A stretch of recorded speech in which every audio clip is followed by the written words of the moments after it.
लोजपा रामविलास के राष्ट्रीय अध्यक्ष अचानक पहुंचते हैं मुख्यमंत्री आवास और मुख्यमंत्री नीतीश कुमार से मुलाकात करते हैं। इससे पहले किसी को भनक नहीं था चिराग पासवान मुख्यमंत्री से मिलने जाएंगे, लेकिन क्यों मिलने जाएंगे इस पर चर्चा करेंगे। क्यों बुलाया गया या फिर खुद मिलने गए चिराग पासवान। हमारे साथ मौजूद हैं बातचीत करने के लिए हमारे सहयोगी अभिषेक मिश्रा।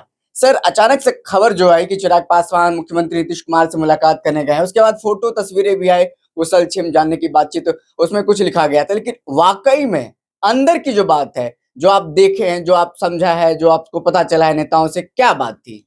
नहीं, देखिए, जो मुझे बात पता चली है वो बात ये है। अब इस बात में कितना दम है, लेकिन जो सूत्रों के हवाले से हमें जानकारी मिली, अब तो सिवान में देखिए वोटिंग हो चुकी है, लेकिन वोटिंग से पहले जो खेल चला सिवान में जी उसको लेकर कई तरह के सवाल थे कि क्या चिराग पासवान ही नीतीश कुमार के साथ फिर खेल कर रहे हैं।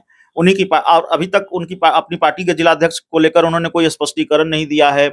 उनकी बात से वो सहमत हैं कि नहीं है, उनके खिलाफ कार्रवाई होगी कि नहीं होगी, ऐसा कोई बयान या ऐसा कोई स्पष्टीकरण तो लोजपा रामविलास की तरफ से सामने नहीं आया है, चिराग पासवान की तरफ से सामने नहीं आ रहा है।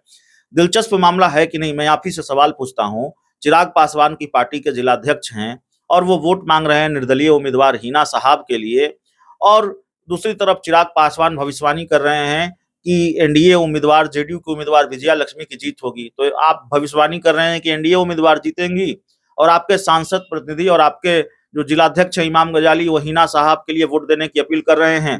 बता भी रहे हैं कि मैं लोजपा रामविलास का जिलाध्यक्ष हूं, मैं चिराग पासवान का सांसद प्रतिनिधि हूं, और आप लोग हिना साहब को वोट दीजिए, इनको जिताइए। तो जाहिर है सवाल तो उठेंगे, और आप कार्रवाई नहीं करेंगे तब और सवाल उठेंगे। तो जो मेरी जानकारी है वो जानकारी ये है कि मैं फिर कर रहा हूँ, सूत्रों के हवाले से जानकारी है, थोड़ी अपुष्ट जानकारी है, लेकिन वहां विजया लक्ष्मी जो उम्मीदवार हैं जेडीयू की, उनके पति हैं पूर्व विधायक रमेश कुशवाहा ने पत्र लिखा था बिहार के मुख्यमंत्री नीतीश कुमार को कि देखिए यहाँ इस तरह का खेल हो रहा है सिवान में, और लोजपा के जिलाध्यक्ष हैं वो वोट मांग रहे हैं, वोट देने की अपील हिना साहब के लिए लोगों से कर रहे हैं। तो खेला कर रहे हैं।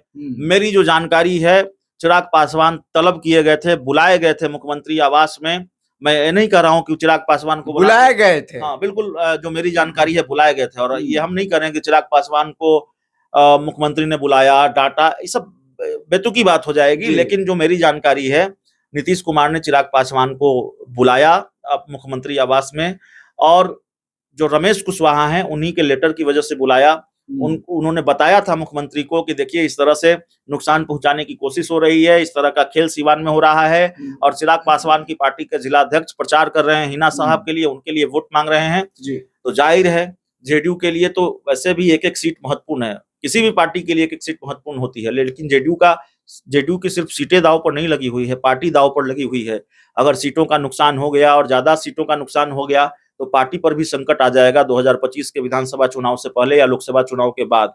तो जाहिर है नीतीश कुमार इसको लेकर बहुत चिंतित भी हैं, और एक एक सीट आपने देखा कि जहानाबाद लोकसभा सीट पर उन्होंने नागमणि को फोन किया, नागमणि से जिताने की अपील की। नागमणि और नीतीश कुमार की सियासी दुश्मनी जग जाहिर है हाल के दिनों में, लेकिन नागमणि और नीतीश कुमार एक मंच पर नजर आए जहानाबाद में।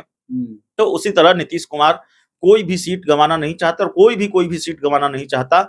नीतीश कुमार भी चाहते हैं कि जो स्ट्राइक रेट है 16 का वो आ जाए, और नीतीश कुमार 2020 जैसी स्थिति नहीं चाहते हैं। एक बार वो दर्द झेल चुके हैं, घाव झेल चुके हैं, कैसे 2020 के विधानसभा चुनाव में उनको चिराग पासवान की वजह से 43 सीटों पर निपटना पड़ा था, सिमटना पड़ा था।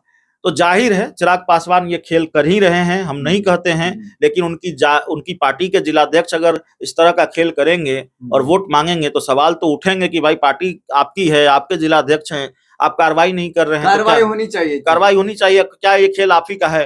तो नीतीश कुमार से चिराग पासवान और नीतीश कुमार के बीच इसी तरह की बातचीत हुई है इसको लेकर, और हो सकता है लोकसभा चुनाव के बाद चिराग पासवान अपनी पार्टी के जिलाध्यक्ष के खिलाफ कार्रवाई कर दें, या हो सकता है कि चिराग पासवान और हिना साहब के बीच की जो सियासी दोस्ती है, जिसकी चर्चा रही थी कि लोकसभा चुनाव में हिना साहब चिराग पासवान की पार्टी में आ सकती हैं, उनकी पार्टी के टिकट पर चुनाव लड़ सकती है, कयास चर्चा यह सब कुछ रहा था।